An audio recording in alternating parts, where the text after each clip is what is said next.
Jordan Williams stood in the pouring rain outside the tall glass building that now belonged to him. His heart pounded so hard he could hear it over the thunder. Water dripped from his neat black suit as he reached for the door, but a security guard's hand slammed against the glass from inside. The guard shook his head and pointed to the side entrance. Jordan felt his stomach twist into knots. He had bought this company 3 days ago with money he earned from years of hard work and sacrifice. He was the new CEO. He owned this building. But right now, standing in the rain being told to wait outside, like he didn't belong, he felt like that scared little boy from the South Side again. The boy whose mother worked 3 jobs just to keep food on the table. The boy who promised her he would make something of himself. Today was supposed to be his victory day, but instead it felt like the biggest test of his life. He took a deep breath and waited in the rain, watching through the glass as people who didn't know they worked for him now walked past him like he was invisible. Inside the building, Sarah Mitchell, the head of human resources, sipped her coffee and laughed with Tom Peterson, the operations manager. They stood near the front desk gossiping about their weekend plans while Jordan waited outside in the storm. Sarah had worked at Westfield manufacturing for 15 years, and she thought she knew everything about how things should run. Tom had been there for 12 years, and he liked things exactly the way they were. Neither of them had bothered to check their emails that morning. Neither of them knew that the company had been sold. Neither of them knew that their new boss was standing outside in the rain right now. The security guard, Robert Jenkins, walked over to them and said, "Hey, there's some guy outside claiming he has a meeting with the CEO, but he doesn't look like he belongs here." Sarah barely glanced at the door and said, "Well, tell him to use the delivery entrance. We can't have just anyone walking through the front." Tom nodded and added, "Yeah, we have standards to maintain." Robert hesitated for a moment, looking uncomfortable, but then he shrugged and walked back to his post. Jordan watched all of this through the glass. He saw them laughing. He saw them dismiss him without even asking who he was. Part of him wanted to pull out his phone and call his lawyer. Part of him wanted to walk away and never come back. But then he remembered his mother's voice from all those years ago. She used to tell him, "Son, when people try to make you small, you stand even taller. When they try to break you, that's when you show them what you're really made of."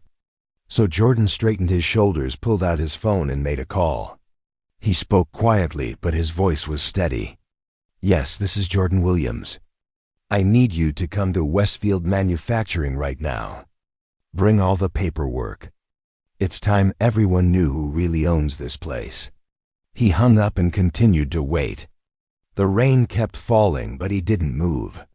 He wanted to see how long it would take. He wanted to understand exactly what kind of company he had bought. He wanted to know who among his employees would do the right thing and who wouldn't. 20 minutes passed and Jordan was soaked to the bone. His expensive suit was ruined, but he didn't care about that. He cared about what this moment meant. Finally, a young woman named Jennifer Rodriguez came rushing through the lobby. She was new to the company, only 3 weeks into her job as a junior accountant. She stopped when she saw Jordan outside, and her eyes went wide. She ran to the security desk and said, "Excuse me, but why is that man standing outside in the rain?" Robert the guard shrugged and said he doesn't have proper clearance. Jennifer looked confused and asked, "Did you ask him what he needs?" Sarah interrupted before Robert could answer and said, "Honey, we can't just let everyone walk in here. We have protocols." Jennifer bit her lip and said, "But it's pouring rain out there. That's not right." Tom rolled his eyes and said, "When you've been here as long as we have, you'll understand how things work." But Jennifer didn't listen. She walked straight to the door and pushed it open. She said, "Sir, please come inside. You're going to catch pneumonia out there." Jordan looked at her and smiled. It was the first kind thing anyone had done since he arrived. He said thank you and stepped inside. The moment Jordan entered the lobby, Sarah's face changed. She marched over with Tom right behind her and said, "Excuse me, sir, but you can't just walk in here." Jordan stayed calm and said, "I have a meeting with the previous CEO to finalize some paperwork." Tom laughed and said the CEO doesn't meet with delivery people. Jordan raised an eyebrow and asked what makes you think I'm a delivery person. Sarah crossed her arms and said, well, you certainly don't look like someone who has business in the executive offices. The words hung in the air like poison. Jennifer gasped and said, Sarah, you can't just say things like that. But Sarah wasn't backing down. She said, I'm head of HR, and I know who belongs here and who doesn't. Jordan felt anger rising in his chest, but he kept his voice level. He said, I see. So you make judgments about people based on how they look. Sarah's face turned red, and she said, I make judgments based on 15 years of experience. Tom added, we have to protect this company from people who might not have good intentions. Jordan nodded slowly and said, that's very interesting. Tell me what exactly about me makes you think I have bad intentions. Before anyone could answer, the elevator doors opened and out stepped James Westfield, the former CEO. He was an older white man with silver hair, and he looked tired. He had built this company from nothing 40 years ago, but age and illness had forced him to sell. When he saw Jordan standing there dripping wet surrounded by his former employees, he stopped in his tracks. His face went pale, and he said, oh my God, Jordan, I am so sorry. He rushed over and shook Jordan's hand and said, I told everyone you were coming today. I sent emails to the entire staff last week. Sarah and Tom exchanged confused glances. James turned to them and said, this is Jordan Williams. He is the new owner and CEO of Westfield Manufacturing. He bought the company 3 days ago. The lobby went completely silent. You could have heard a pin drop. Sarah's mouth fell open. Tom took a step backward. Robert, the security guard, looked like he wanted to disappear into the floor. Jennifer stood there with her hand over her mouth in shock. Jordan watched their faces change from confidence to horror. He let the silence stretch out because he wanted them to really feel this moment. Finally he spoke, and his voice was quiet but powerful. He said, I stood outside in the rain for 20 minutes. I watched through this glass as you laughed and gossiped. I heard you tell the guard that I didn't look like I belonged here. I heard you say I should use the delivery entrance. I heard you talk about standards and protocols. And not one of you bothered to ask my name. Not one of you thought to treat me with basic human dignity. Sarah started to speak, but Jordan held up his hand. He wasn't finished. He said, I came here today, excited to meet my new team.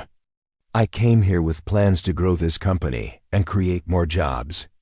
I came here wanting to build something special. But instead I learned something very important about who works here and what they really believe. James looked devastated and said, Jordan, please let me explain. I tried to prepare everyone. But Jordan shook his head and said, this isn't your fault, James. You did your part. These people chose not to read their emails. They chose to judge me based on the color of my skin. They chose to treat a stranger with disrespect. Tom finally found his voice and said, Sir, I mean Mr. Williams, I didn't mean anything by what I said. It was just a misunderstanding. Jordan looked him straight in the eye and said, was it though? If I had been a white man in a wetsuit, would you have assumed I was making a delivery? Tom opened his mouth, but no words came out. Sarah jumped in and said, with all due respect, we were just trying to protect the company. Jordan said, protect it from what? From me. From someone who looks like me. Sarah's face crumbled and tears started rolling down her cheeks. She said, I've worked here for 15 years. I've given everything to this company. Jordan nodded and said, I know. James told me all about you. He told me you were reliable and efficient. But he didn't tell me that you judge people before you know them. He didn't tell me that you think some people don't belong here just because of how they look. Jennifer, who had been quiet, spoke up and said, Mr. Williams, I'm so sorry this happened to you. I'm new here, but I can already see that things need to change. Jordan looked at her and his expression softened. He said, thank you, Jennifer. Thank you for being the only person who treated me like a human being today. Jordan turned to James and said, can we go to your office? I need to make some decisions. James nodded, and they walked toward the elevator. Before the doors closed, Jordan said, "Sarah, Tom, and Robert, please come with us." The three of them followed like prisoners walking to their sentencing. Jennifer stayed in the lobby, not sure what to do. The elevator ride was the longest minute of Sarah's life. She kept replaying everything she had said and done. She thought about her mortgage and her daughter's college tuition. Tom thought about his wife and their new baby. Robert thought about his mother in the nursing home who depended on his paycheck. They all realized at the same moment that they had made the biggest mistake of their lives. When they reached the executive floor, Jordan walked into the CEO's office and sat down behind the big mahogany desk. He gestured for the others to sit, but they all stood. Jordan said, "I want to be very clear about something. What happened downstairs wasn't just rude. It wasn't just unprofessional. It was discrimination. It was prejudice. It was everything that's wrong with corporate America." Sarah sobbed and said, "Please, Mr. Williams, I'm so sorry. I wasn't thinking. I made a terrible mistake." Jordan leaned back in his chair and said, "Tell me, Sarah, if I fire you right now, would that be fair?" Sarah's eyes went wide, and she whispered, "I suppose it would be yes." Jordan turned to Tom and asked the same question. Tom's voice shook as he said, "Yes, sir, I would deserve it." Then Jordan looked at Robert and said, "You're the security guard. Your job is to help people feel safe and welcome. But today you made me feel like a criminal." Robert's shoulders slumped, and he said, "I know, sir. I was just following what I thought were the rules. But I should have used my own judgment. I should have been kind." Jordan nodded and said, "Yes, you should have." He stood up and walked to the window overlooking the factory floor below. He could see hundreds of workers down there. Good people who came to work every day to support their families. He thought about all the responsibility he now carried. He thought about his mother who had passed away 5 years ago, never getting to see this moment. He thought about every time someone had underestimated him or treated him as less than because of his skin color. He thought about how easy it would be to fire these 3 people and send a message. But he also thought about mercy and second chances. Jordan turned back to face them and said, "I'm going to tell you all the story. When I was 16 years old, I got a job at a grocery store. On my first day, the manager looked at me and assumed I was there for a janitorial position, even though I had been hired as a cashier. He made me clean toilets for 3 hours before someone checked the paperwork and realized the mistake. I was humiliated. I was angry. But you know what happened next? That manager apologized. He really apologized. He admitted his prejudice and he said he would do better. And then he did. He became my mentor. He wrote my college recommendation letter. He taught me that people can change if they're willing to do the work. So here's what's going to happen. Sarah, you're not fired. But you're going to create a new training program for every employee here about respect and unconscious bias. You're going to bring in experts. You're going to make sure that what happened to me never happens to anyone else. Tom, you're going to work with Jennifer to review all our operational procedures and make sure they're fair and inclusive. Robert, you're going to help redesign our security protocols to be welcoming while still keeping people safe. And all 3 of you are going to meet with me once a week for the next 6 months to report on your progress." The room was silent again, but this time it was different. Sarah looked up with tears streaming down her face and said, "You're giving us another chance." Jordan said, "I'm giving you the chance to prove you can be better. I'm giving you the chance to learn and grow. But make no mistake, if I see any sign that you haven't learned from this, if I hear about anyone being treated the way I was today, then we'll have a very different conversation." Tom said, "Mr. Williams, I don't know what to say. Thank you doesn't seem like enough." Jordan said, "Then don't say it. Show me. Show me through your actions. Show me by making this company a place where everyone feels valued." Robert spoke for the first time since entering the office. and said, "Sir, why are you being so kind to us after what we did?"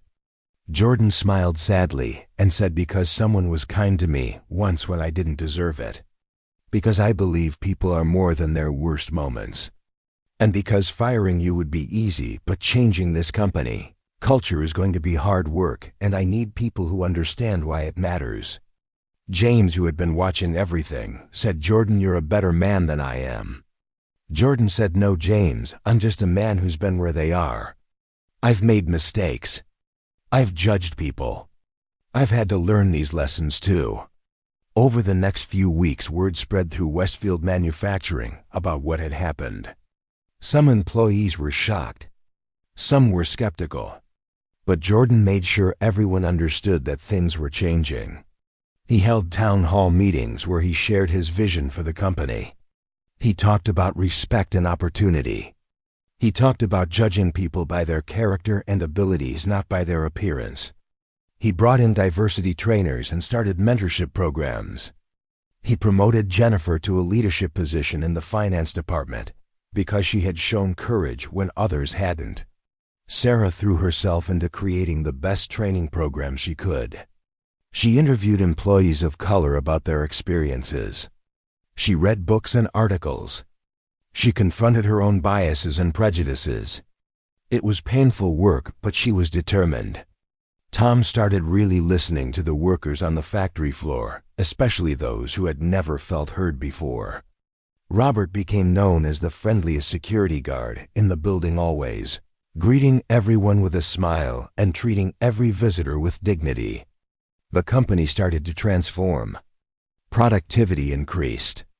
Employee satisfaction scores went up. People felt valued, and that made them work harder and care more. 6 months after that rainy day, Jordan called Sarah, Tom, and Robert into his office for their final required check-in. He said, "You three have done remarkable work. I've watched you change not just your behavior, but your hearts." Sarah said, "Mr. Williams, you saved my life that day. Not just my job, but my life. You taught me that I had blind spots I didn't even know existed. My daughter asked me last week why I was reading so many books about racism and discrimination, and I told her it's because I finally understand that just being a good person isn't enough. You have to actively work against prejudice." Tom added, "I never realized how much my assumptions affected others until you called me out on it. My son is going to grow up in a better world because of what I'm teaching him now." Robert said, "I tell everyone your story, sir. I tell them how you could have destroyed us, but instead you lifted us up." Jordan felt emotion welling up in his chest. He said, "I didn't do this alone. You did the hard work. You chose to change. That's all on you. But I want you to know that I'm proud of you. I'm proud to work with you." James Westfield came by the office later that day, and Jordan showed him the numbers. Revenue was up 30%. Employee retention was the highest it had been in years. James shook his head in wonder and said, "I ran this company for 40 years, and I never achieved what you've done in 6 months." Jordan said, "You built something worth saving, James. I just helped it live up to its potential." 1 year after Jordan took over, he organized a big company celebration. He invited everyone who worked at Westfield Manufacturing plus their families.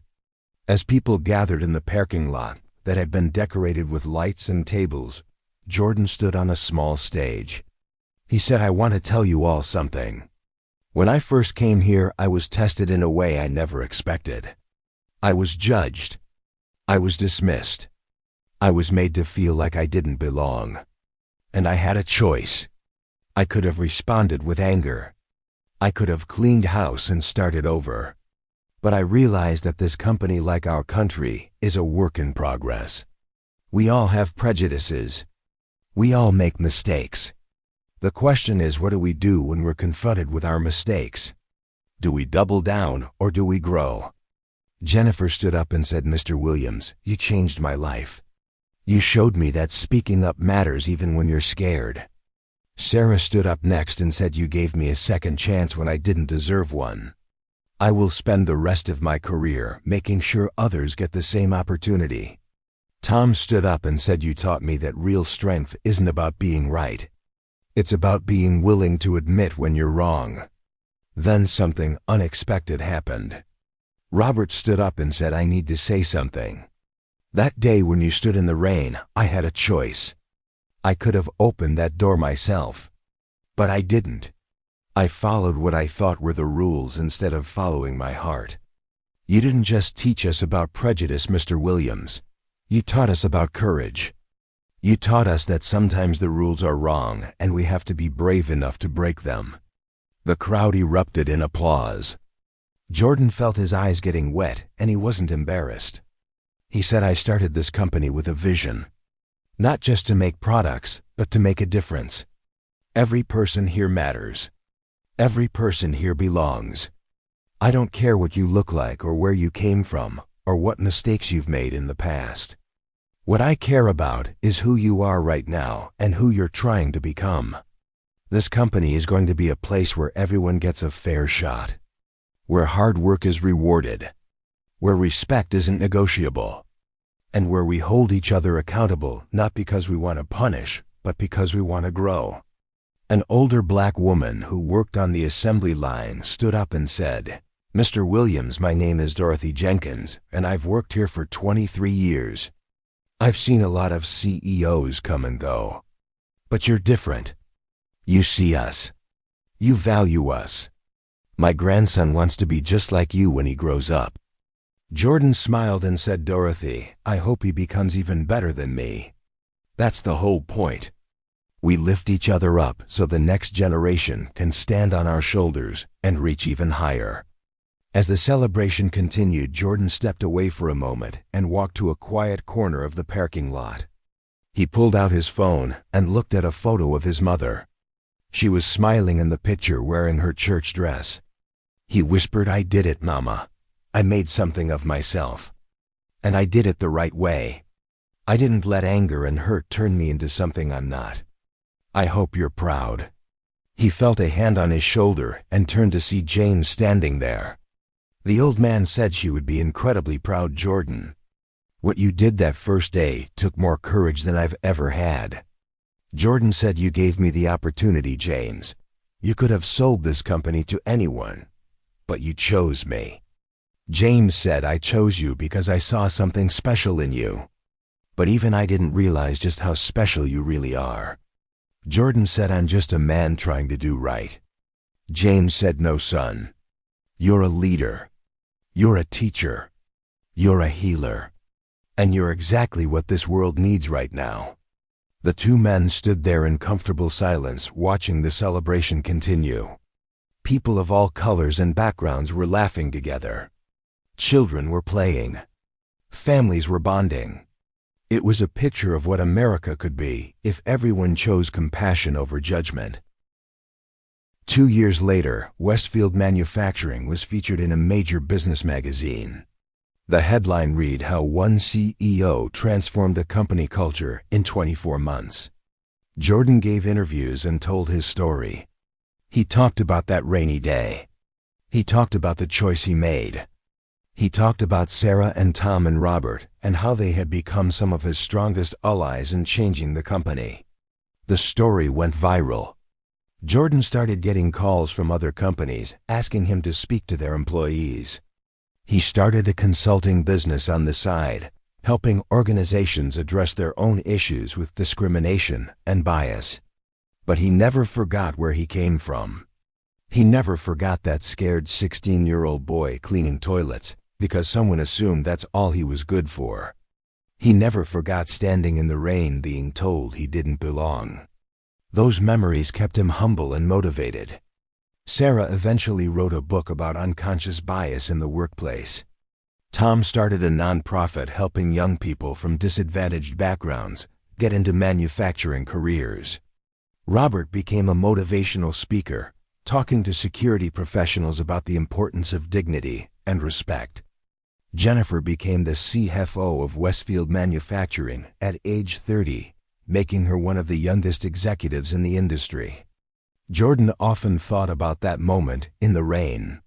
How it would have been so easy to give in to anger. How justified he would have been to fire everyone involved. How he could have made an example out of them. But he had chosen a different path. He had chosen to believe in redemption. He had chosen to see the humanity in people even when they failed to see his. And that choice had created ripples that spread far beyond one company. It had touched hundreds of lives. It had changed hearts and minds. It had proven that mercy and justice could coexist. Jordan never claimed to be perfect. He made mistakes. He had bad days. But he tried every single day to live up to the values his mother had taught him. He tried to see the best in people while still holding them accountable. He tried to build bridges instead of walls. He tried to create opportunity instead of just taking it for himself. And slowly, surely, the culture at Westfield Manufacturing became known throughout the industry. The best and brightest wanted to work there. Turnover was almost zero. Innovation flourished. The company expanded and opened new facilities, creating thousands of jobs. On the 5th anniversary of Jordan taking over, he held another celebration. This time it was even bigger. Former employees came back to visit. Local news covered the event. The mayor gave a speech praising Westfield Manufacturing as a model for other businesses. But the moment that mattered most to Jordan came when a young black teenager approached him nervously. The boy said, "Mr. Williams, my name is David, and my mom works in your accounting department. I just wanted to say thank you." Jordan said, "Thank you for what, David?" The boy said, "For showing me that we can make it. For showing me that we belong in places like this. For proving that we don't have to accept being treated as less than." Jordan felt his throat tighten. He put his hand on David's shoulder and said, "You never have to accept that. David, you are brilliant and valuable and worthy exactly as you are. Don't ever let anyone tell you different." The boy smiled and said, "I won't, sir. Because I have you as an example." After David walked away, Sarah came over and said, "That never gets old, does it? Knowing you changed someone's life." Jordan said, "That's why we do this, Sarah. Not for the money or the recognition, but for that kid right there. For every person who needs to see that there's a different way." As the sun set on that anniversary celebration, Jordan stood, once again looking out at all the people who had become like family to him. He thought about the journey that had brought him here. The struggles and the triumphs.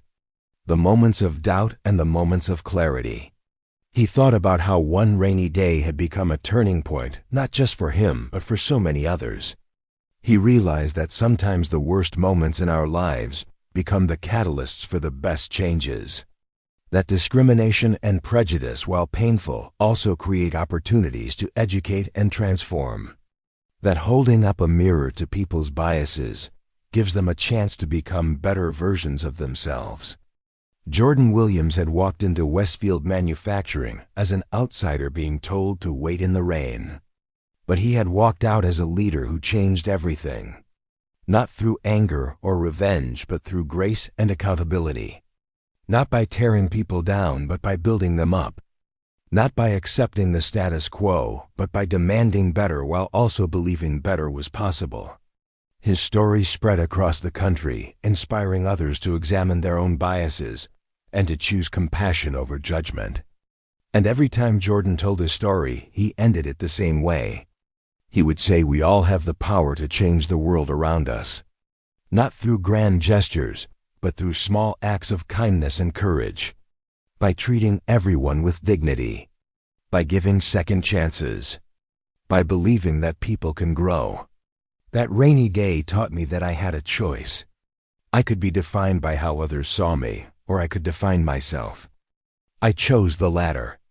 And I challenge you to do the same. Stand tall in who you are, but also extend grace to others. We rise together, or we don't rise at all.